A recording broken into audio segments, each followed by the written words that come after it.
Movie की शुरुआत Hector नाम के मैजिशियन से होती है जो एक टैलेंट शो में परफॉर्म कर रहा होता है, जहां जजेस को उसका परफॉर्मेंस पसंद नहीं आता और उसे उस शो से बाहर निकाल दिया जाता है। यहाँ परेशान हेक्टर सीधा एक पेट शॉप में जाता है क्योंकि हेक्टर सोचता है क्यों ना एक पेट को अपने शो का हिस्सा बना लिया जाए जिससे लोग मेरे शो को पसंद करेंगे और ऐसे इन्हें कुछ अलग देखने को मिलेगा। अचानक हेक्टर को शॉप में किसी के गाने की आवाज सुनाई देती है। यहाँ वो देखकर हैरान हो जाता है कि वो गाना गाने वाला कोई इंसान नहीं बल्कि एक क्रोकोडाइल होता है जो एक बहुत ही छोटा सा प्यारा सा क्रोकोडाइल है। अब हेक्टर को तो मानो कोई खजाना ही मिल गया हो क्योंकि गाना गाता हुआ क्रोकोडाइल जब ऑडियंस के सामने आएगा तो वो एक स्टार ही बन जाएगा। हेक्टर उस क्रोकोडाइल का नाम उसके गाते हुए गाने I like that like it पर रखता है, यानी कि उसका नाम लायल रखता है। हेक्टर और लायल अपने शो की तैयारी करते हैं और बहुत अच्छा वक्त गुजारते हैं। हेक्टर लायल को अपने लिखे हुए गाने की प्रैक्टिस करवाता है और फाइनली वो दिन आ ही जाता है जब हेक्टर और लायल को ऑडियंस के सामने परफॉर्म करना था। हेक्टर अपना परफॉर्मेंस स्टार्ट करता है और फिर वो लायल को गाने का कहता है, लेकिन लायल एक शाई क्रोकोडाइल होता है। वो अपने सामने इतनी ऑडियंस को देखकर घबरा जाता है जिसकी वजह से उनका शो फ्लॉप हो जाता है और सब हेक्टर का मजाक बनाने लग जाते हैं, जिसकी वजह से हेक्टर को बहुत बड़ी रकम अदा करनी पड़ती है। दरअसल हेक्टर ने उस शो के लिए अपना घर तक गिरवी रख दिया था और अब हेक्टर के हाथ कुछ नहीं लगा था, ना ही उसके शो की कामयाबी और ना ही उसका घर। फिर हेक्टर लायल को उसी घर के टॉप फ्लोर पर बंद कर देता है और जल्द ही उसे वापस आने का वादा करके वहां से चला जाता है क्योंकि हेक्टर को पैसे कमाने के लिए वहां से जाना पड़ा ताकि वो अपने घर को छुड़वा सके। कुछ महीनों का वक्त गुजरने के बाद हेक्टर के घर एक फैमिली रहने आती है जिसमें एक लड़की जो कि एक बुक राइटर होती है और उसके हस्बैंड मिस्टर प्रिंग जो कि एक स्कूल टीचर होते हैं। उन्हीं के साथ उनका एक प्यारा सा बेटा भी होता है जिसका नाम जोश होता है। जोश एक शर्मीला लड़का होता है, उसे अपना नया घर कुछ खास पसंद नहीं आता। तभी वहाँ उनका एक नेबर आता है जिसका नाम मिस्टर ग्रिम्प होता है। मिस्टर ग्रिम्स थोड़े बदतमीज होते हैं जिन्हें अपने नेबर मिस्टर प्रिंग ज्यादा पसंद नहीं आते, लेकिन जोश को मिस्टर ग्रिम्स की पेट बहुत पसंद आती है। जोश मिस्टर ग्रिम्स से उसका नाम पूछता है तो वो उसका नाम लोरिटा बताते हैं। जोश कहता है मैंने आज से पहले इतनी प्यारी बिल्ली नहीं देखी, लेकिन मिस्टर ग्रिम्स गुस्से से कहते हैं हाँ ठीक है, लेकिन तुम इससे दूर ही रहना, मुझे पसंद नहीं कि कोई मेरे पेट को हाथ लगाए। रात में जोश अपने रूम में होता है तो उसे वहाँ कुछ आवाजें सुनाई देती हैं। तभी वहाँ लोरिटा भी आ जाती है। जोश लोरिटा को देखकर खुश हो जाता है। लोरिटा जोश को टॉप फ्लोर पर ले जाती है जहाँ हेक्टर ने लायल को रखा होता है। लायल जब महसूस करता है कि कोई ऊपर की तरफ आ रहा है तो वो खुद को ग्लास बॉक्स में ऐसे दिखाता है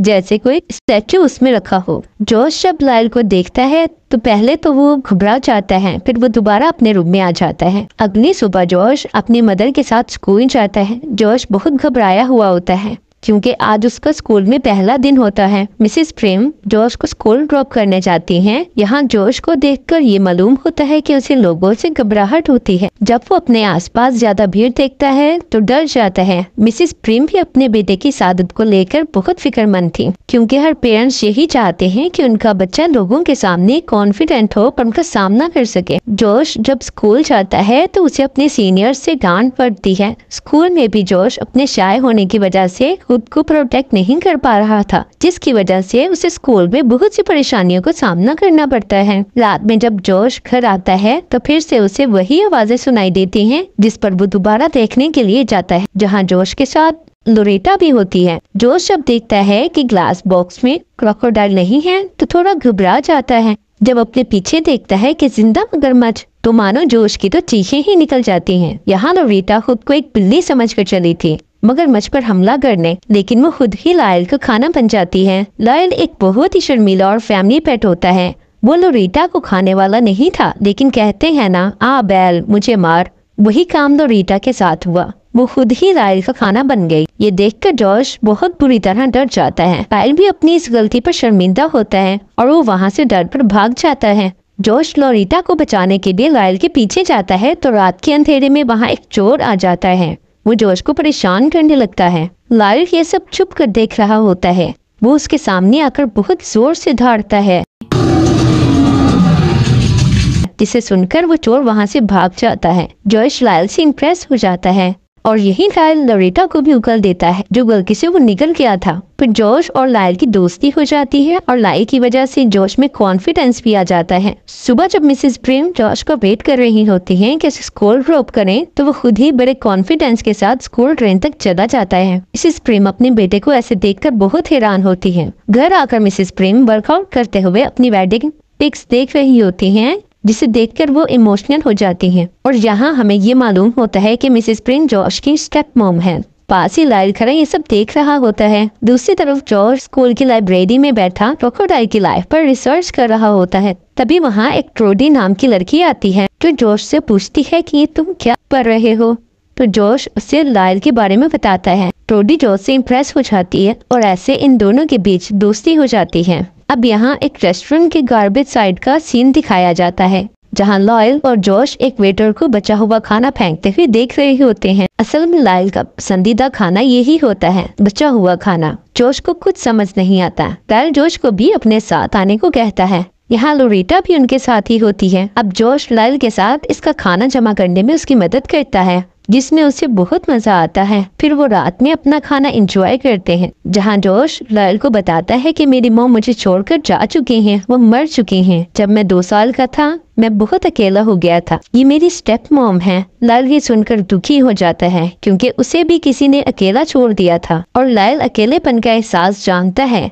उसे जॉश की फीलिंग का एहसास होता है। फिर लायल जॉश को अपना टैलेंट दिखाता है। वो जॉश के लिए अच्छे से सॉन्ग गाता है। जॉश बहुत ही हैरान होता है। फिर वो साथ में बहुत एंजॉय करते हैं और लोरेटा भी खाने का मजा ले रही होती है। जॉश लायल के साथ ही वहीं पर सो जाता है। सुबह जब मिसेस प्रेम जॉश को उठाने आती हैं तो उसे अपने रूम में न देखकर टॉप फ्लोर पर आती हैं, जहां जॉश लायल के साथ सो रहा होता है। ये देखकर मिसेस प्रेम बहुत डर जाती हैं और चीखने लगती हैं। जॉश अपनी मदर को बहुत समझाता है लेकिन मिसेस प्रेम बहुत डर जाती हैं। सुबह में मिसेस प्रेम किचन में होती हैं तो लायल वहां आकर मिसेस प्रेम की खाना बनाने में मदद करता है और अपने डांस और गाने के साथ मिसेस प्रेम को भी इम्प्रेस कर लेता है। जॉश जब घर वापिस आता है तो वो इतना सारा खाना देखकर बहुत खुश होता है। अब जॉश, मिसेस प्रेम, लायल और लोरेटा मिलकर लायल के लिए खाना ढूंढते हैं और वो फिर साथ में लायल का डिनर एंजॉय करते हैं। मिस्टर प्रेम अपनी वाइफ को खुश देखकर सोचते हैं कि उसे कोई और तो पसंद नहीं आ गया।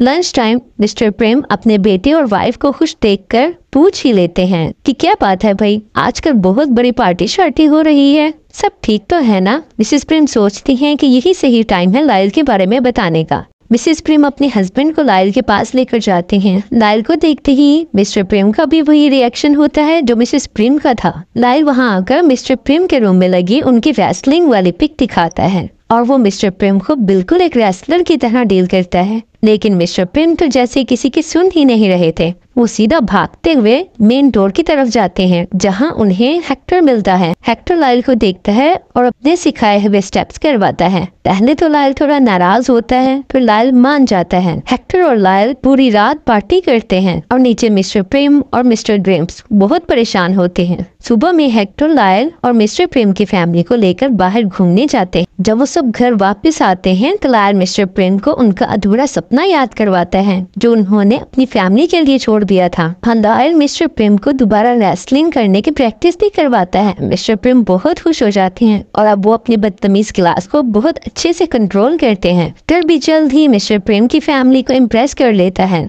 अब लायल और हेक्टर दोबारा एक सिंगिंग शो की तैयारी कर रहे होते हैं। हेक्टर लायल को कन्विंस करता है और उसे दोबारा ट्रेन करता है। शो का दिन आ जाता है, वो दोनों शो के लिए चले जाते हैं। जॉश यहाँ लायल के लिए परेशान होता है क्योंकि वो अभी तक घर नहीं आया होता। फिर जब वो घर आते हैं तो लायल बहुत उदास होता है क्योंकि इस बार भी लायल के साथ वही हुआ था और वो लोगों को देखकर घबरा जाता है और उनका शो दोबारा फ्लॉप हो जाता है। सुबह में मिसेस प्रेम के घर एनिमल कंट्रोल वाले आते हैं। जॉश लायल को छुपा देता है और भागकर हेक्टर को बताने जाता है, लेकिन जॉश देखता है कि हेक्टर तो वहाँ नहीं है। तो वो जब दोबारा नीचे आता है और एनिमल कंट्रोल वाले लायल को एक वाइल्ड जानवर समझकर ले जाते हैं और लायल को एक जू में दूसरे क्रोकोडाइल के साथ बंद कर देते हैं। तभी वहाँ जॉश और उसकी फैमिली आ जाती है। जॉश अपने फादर से कहता है कि डैड, हमें लायल के लिए कुछ करना होगा। मैं लायल को यहाँ नहीं देख सकता, वो एक वफादार पेट है, वो किसी को नुकसान नहीं पहुँचा सकता। ये कहकर जॉश बेहोश हो जाता है। दूसरी तरफ हम हेक्टर को देखते हैं, जहां हमें ये मालूम होता है कि हेक्टर ने चंद पैसों के लिए लायल से गद्दारी की और उसे एनिमल कंट्रोल वालों को बेच देता है। लेकिन हमें ये भी देखने को मिलता है कि हेक्टर अपने इस किए पर शर्मिंदा है और वो लायल को बहुत ही मिस कर रहा होता है। जॉश की भी यही हालत होती है, वो भी लायल को बहुत मिस कर रहा होता है। फिर हेक्टर जॉश के पास जाता है और अपने किए पर शर्मिंदा होता है। हेक्टर जॉश से कहता है कि वो लायल को जू से बचा कर लाएंगे। फिर वो दोनों लायल को जू से भगा कर लाते हैं, लेकिन पुलिस उनके पीछे लग जाती है। तो हेक्टर अपने मैजिक से पुलिस को डिस्ट्रैक्ट करता है और जॉश लायल को लेकर एक टैलेंट शो बस का पीछा करता है, क्योंकि वो ये चाहता था कि लायल अपना टैलेंट दिखाए और उससे वो एक डेंजर एनिमल नहीं बल्कि एक हीरो बन जाए और फिर वो आजाद जिंदगी गुजार सके। जॉश को इस शो में ट्रोडी भी मिलती है। ट्रोडी अपने दोस्त जॉश को देखकर उसकी हेल्प करती है। फिर जॉश लायल को लेकर स्टेज पर जाता है, जहां सब लायल को देखकर डर जाते हैं। जॉश लायल को समझाता है कि लायल, ये हमारे पास आखिरी मौका है तुम्हें हीरो साबित करने का, डरो मत और अपना टैलेंट दिखाओ। लायल अपने शाय होने की वजह से डर रहा होता है। फिर जॉश खुद का गाना गाता है ताकि लायल आगे आ सके और ऐसा ही होता है। फिर लायल सामने आता है और गाना गाता है। लायल की आवाज सुनकर सब हैरान ही हो जाते हैं। फिर हम देखते हैं कि जॉश के पेरेंट्स भी वहां आ जाते हैं। सब लायल को गाता देख बहुत खुश होते हैं और हेक्टर भी बहुत खुश होता है। लास्ट में हम देखते हैं कि मिस्टर ग्रिम्स ने मिस्टर एंड मिसेस प्रिम और लायल पर केस कर दिया है, जो कोर्ट में जज के सामने होते हैं और कहते हैं कि ऐसा एक्सोटिक एनिमल हमारी सोसाइटी में नहीं रह सकता। तभी वहाँ हेक्टर एक कॉन्ट्रैक्ट पेपर लेकर आता है, जिसमें लिखा होता है कि एक एक्सोटिक एनिमल उनकी सोसाइटी में रह सकता है, जिसकी वजह से फैसला मिस्टर प्रिम और लायल के हक में आ जाता है। और लास्ट सीन में हम देखते हैं कि सब फैमिली लायल के साथ एक आउटिंग ट्रिप पर जा रही है और इसके साथ हमारी मूवी की हैप्पी एंडिंग होती है।